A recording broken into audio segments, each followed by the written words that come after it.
बना दिया है बवाल record power star Pawan Singh ने। कैसे बनाया बवाल रिकॉर्ड दोस्तों, आइए इस वीडियो में पूरी जानकारी देने वाले हैं दोस्तों।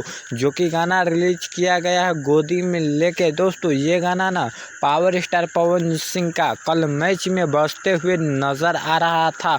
तो दोस्तों बहुत ही बड़ा अपडेट लेकर आ चुका हूँ पावर स्टार पवन सिंह के बारे में।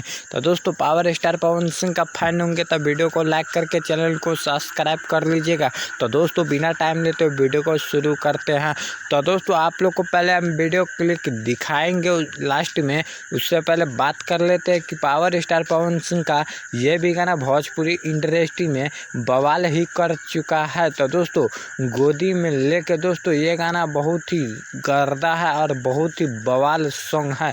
तो दोस्तों आप लोग क्या कहना चाहते हैं पावर स्टार पवन सिंह के बारे में, तो दोस्तों अपना राय कमेंट बॉक्स में दीजिएगा। तो दोस्तों वीडियो को यहीं पे एंड करते हैं। भोजपुरी न्यूज़ सीके राजा पे ऐसा अपडेट लेके आता रहता हूँ। नमस्कार प्रणाम दोस्तों, ऐसे अपडेट पाने के लिए धन्यवाद।